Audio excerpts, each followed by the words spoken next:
All right, Will Wade on a Thursday as the crew is set to Oxford tomorrow. As Saturday night they will tip it off in the against Ole Miss. LSU looking to improve to 5-0 to start SEC play. Picked up a big road victory earlier this week versus Texas A&M.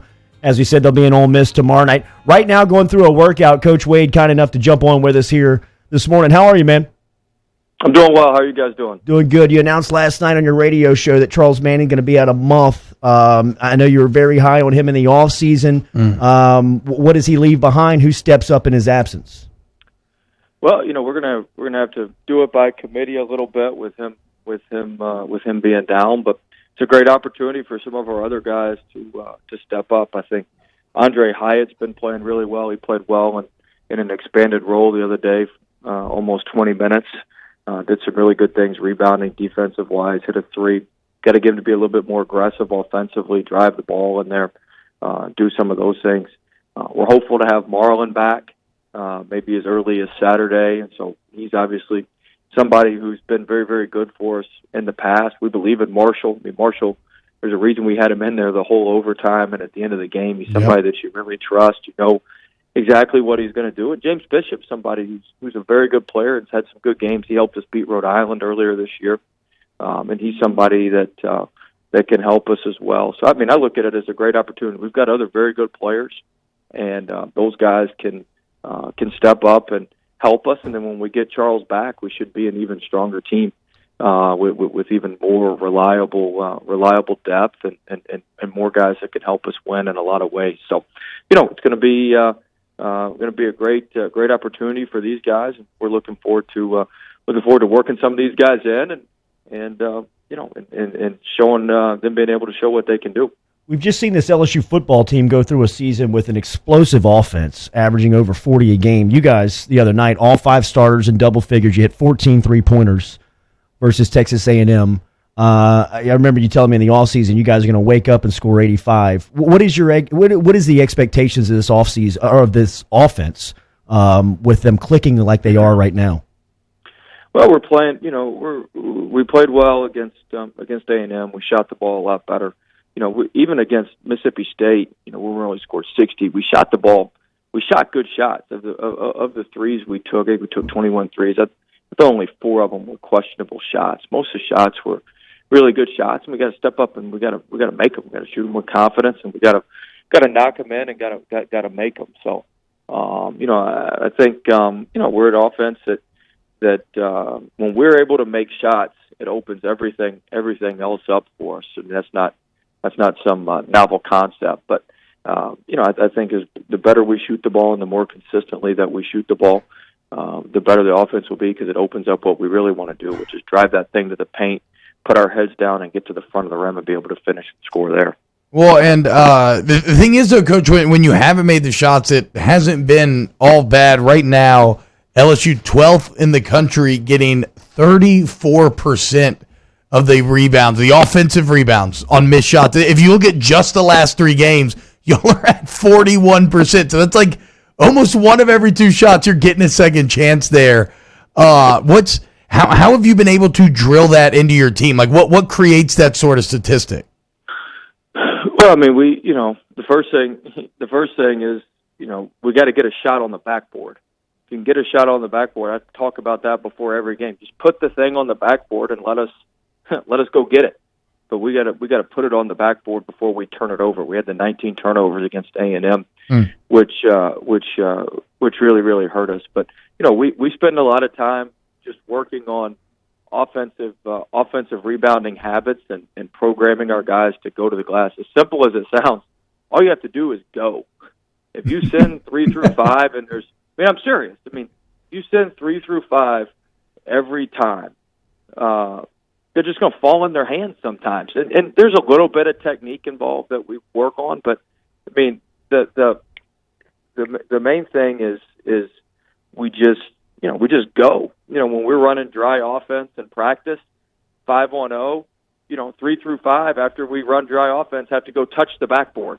So they know that every time they've got to go touch the backboard, and that's us simulating them going to the offensive glass. So it's really just building habits. There's nothing nothing crazy about it. Something we've done everywhere we've been. We've usually been very, very good offensive rebounding wise, and it's a way to compensate for nights where we don't necessarily shoot the ball as well. Coach, we're talking to LSU men's basketball coach Will Wade. The Tigers in first place right now, alone in first place in the SEC at 4-0.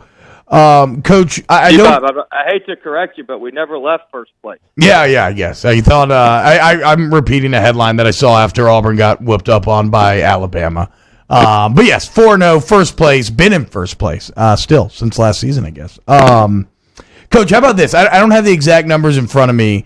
But there was a lot of talk during the broadcast the other night about how Javonte Smart at the beginning of the year compared to now, the assist-to-turnover ratio has really improved. Right? He's cut down a ton on the turnovers. The assists have gotten higher. What's been the key to him because there's been a lot of talk, right? It's like, oh, they don't have a point guard. They don't have a point guard.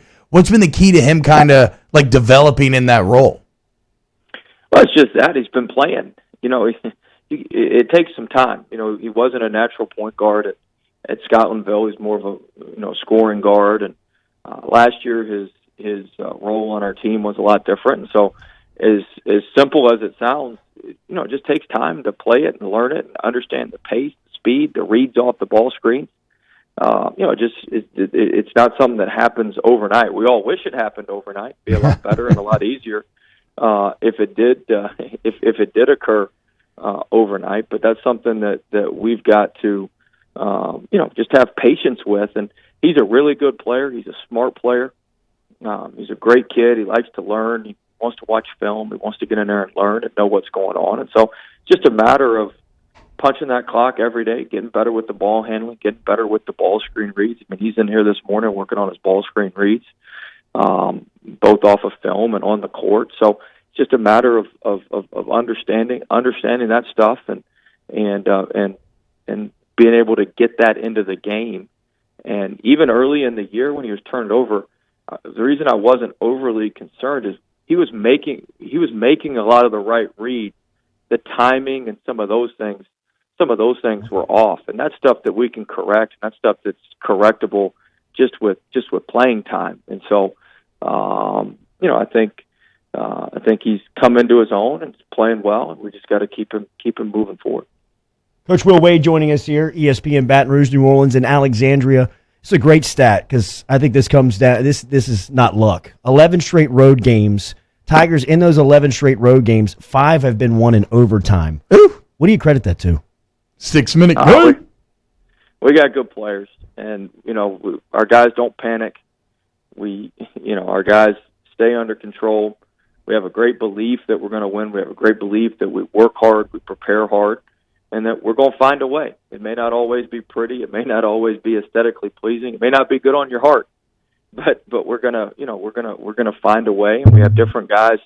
We have different guys that step up every time and make big plays for us. So, we spend a lot of time as a team and a program working on late game situations, working on staying composed in late game situations. And I think our guys have a lot of confidence in that. They have a lot of confidence in each other, and they have a lot of confidence in who we put in the game. And we've been able to make some of those plays, and we're going to have to continue to do that. And that's what conference play comes down to. That's where you separate the good teams from the great teams in conference, is who can win close games. So I've been pleased with our guys' poise, pleased with our guys' composure. And we've got to continue to do that. But right now, I'm really more focused on not putting ourselves in those situations like we were at A&M. We played so well to start the game at A&M. The ball was moving. I mean, we were on. Our defense was how we needed it to be. And then we kind of we lost a little bit of discipline, lost a little bit of focus, and we've really got to maintain that so we can not put ourselves in these situations where we're in all these overtime games or need to rally or in these close games. I think that stuff's avoidable, and we've got to learn from that and build on that. That's the next step with our team, because if you look at it, yeah, we beat A&M and it's great, but that game kind of followed the same path as the Utah State game, the Southern Cal game a little bit, and we were just able to pull that one out. And so those consistency issues have kind of crept back up, and that's what we're going to work hard. We started working yesterday and today and tomorrow to get that fixed. 7 o'clock tip-off Saturday night at Ole Miss. Tigers looking for their second straight road win and improving to 5-0 in the SEC. Eagle 98.1 pregame at 6:30 for you on Saturday night. Boot up. Thank you, Coach. Thanks, guys. Have a great day. Boot up. Boot up. Coach Will Wade First checking in in the this SEC. morning from practice this morning. Still. We'll be back and close out hour number 1.